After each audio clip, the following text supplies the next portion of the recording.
Greetings, everyone. Del Hungerford here again, and I'm talking about another class. And each time I put up a class, I will put up an introduction video with a link on where to put it. And I have a courses playlist where I introduce all of the courses that I'm doing. And as I said in one of the earlier videos, I am working on, and this is this early, January of 2025.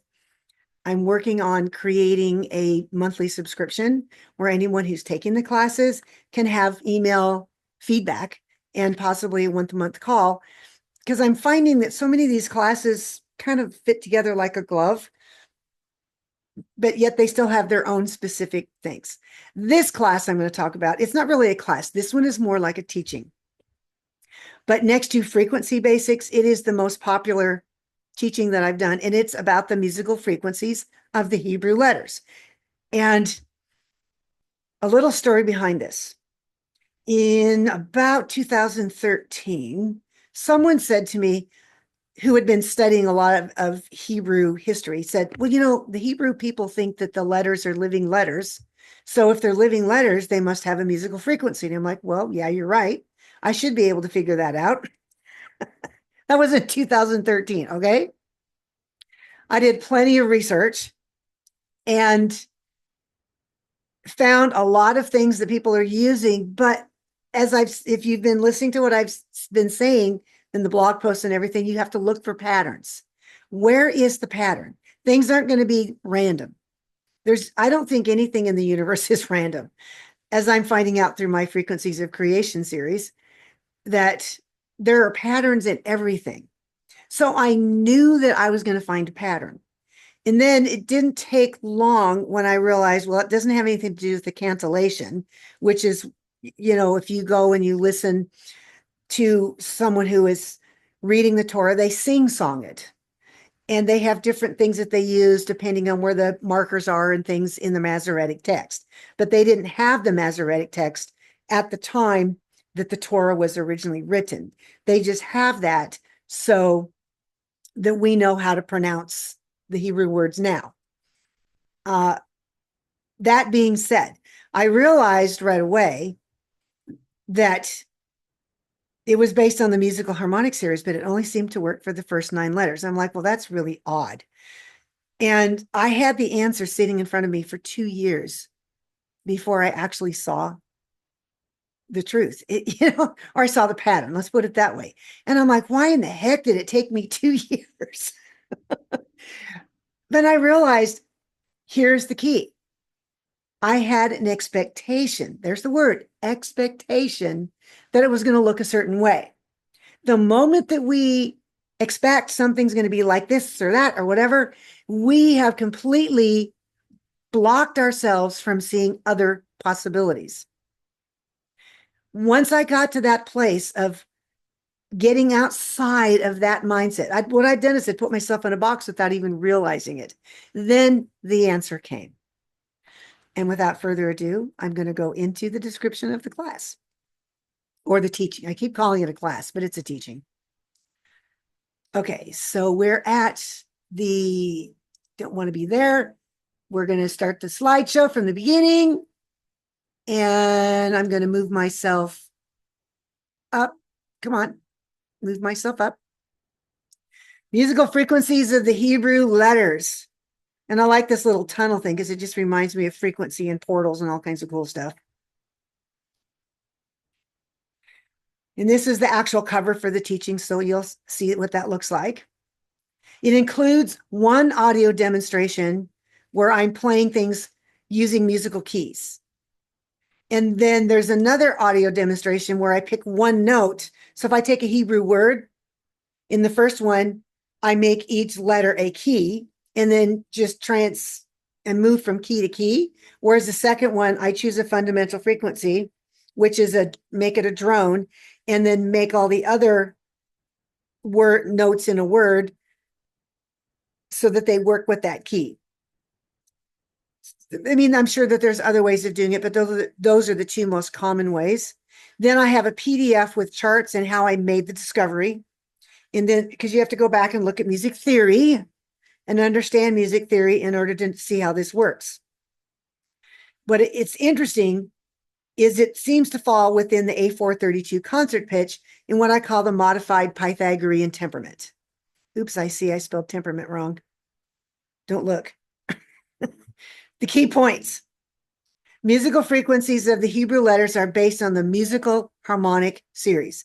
If you don't know what the musical harmonic series are, go into YouTube, type it in, and you're going to hear some anything from really geeky and hard to understand to something that's more simple.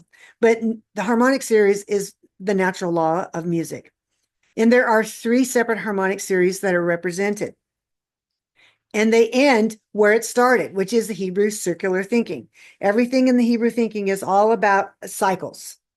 The Hebrew months are all cycles, and you finish one cycle and you just start it again. So every Nisan, you leave your personal Egypt, you go through the year, and then it ends where it started, and you start your new work walking through your personal Egypt again. This system works when assigning the final forms of the 5 letters their own numbers. So 5 of the Hebrew letters have final forms that look different than the regular ones, and I'll show you that picture in a minute. The musical frequencies are taken directly from the gematria numbers. Some of them are exact, some of them aren't, or they're really close, and people get hung up with that, but you can't. And the closest concert pitch is A432. Here's the Hebrew gematria. You're going to see Aleph all the way, and Aleph to Tet here, and then Yud to Tzadi, and then Pei to final Tzadi. So these last 5, so here is final Mem, there's regular Mem. This is final Tzadi, and this is regular Tzadi.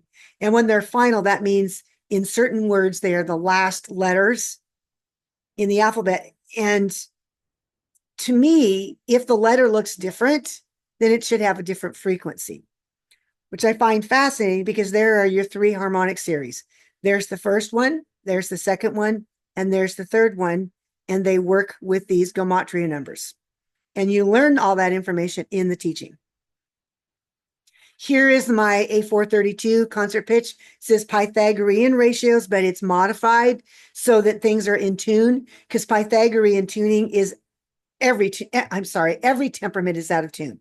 But Pythagorean tuning is kind of pretty far out of tune, more so than many. So what they're doing is they're using perfect octaves, and they're making adjustments in between so that all the octaves are in tune a little bit better. So temperament really just changes the distance between notes, and the concert pitch is what sets all of the notes. You're going to see that C down here is 1 hertz, and then this 432, there's your A.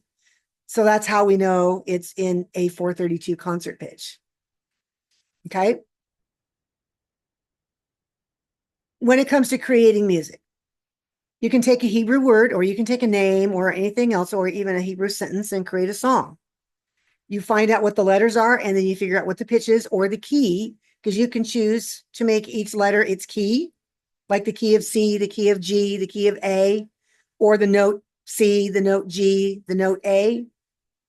Then that's where the second part, where you decide the letter or the key, and then you create music. Sometimes it's spontaneous. I've written songs that are specifically using Hebrew words and have created songs out of that. And it's kind of fascinating because it's not as easy to do it with keys or chord progressions. It's a little bit more difficult. It's going to sound different to our modern ear. And I think that's because the difference between Western and Eastern music sometimes. So it'll be fascinating to see how different people work with it. This is what I found that people like to do. Once they found out I started doing this, they'll order a personal song, and they'll choose their favorite Hebrew word, like Shalom, Yahweh, or another name of God, or they'll look up their name, Rebecca, for example. What's the Hebrew spelling for Rebecca? And they ask me to create a personal song out of that name. And I ask them to say, tell me what letters you found in that name. And if they don't know, that it doesn't matter to them, I'll go look it up because I can figure it out. And then I make a decision what's going to work best musically. And you won't necessarily know that until you have all of the letters in a name. Then I just create a personal song form. The other thing is I've put a lot of the names of God in two different albums. One is Yahweh in the Elements, and the other is a song that's called Divine Incarnation. And there's 7 divine names that are considered more divine than the others. And those 7 names are in these 2 albums, as well as I've been putting it in several others. I like to use the Yahweh, Yod, Hey, Vav, Hey, which is the outlines that minor third interval, which I found is super important in the frequencies of creation. So you have to go to the blog posts and read about that. And how to purchase this teaching. You're going to click on the link below this video. Then you're going to read all the details. Then you're going to click the Buy Now button where you're redirected to Gumroad. But you have to make sure you sign up for a free Gumroad account if you don't already have one. Then you're going to log in and purchase it after you purchase and download your materials. And do not wait for Gumroad to send you a download link, because if you have Yahoo, Hotmail, or what's the other one, AOL, there might be some others out there. They just never send them. I don't know why, but they don't. Rarely. Let's put it that way. 2 price points. One, it only includes the charts, and the other includes the audio demonstrations. And I believe that is it. And again, thank you for listening to this lovely presentation of this class or this teaching. Keep calling it a class, but it's not a class. It's a teaching.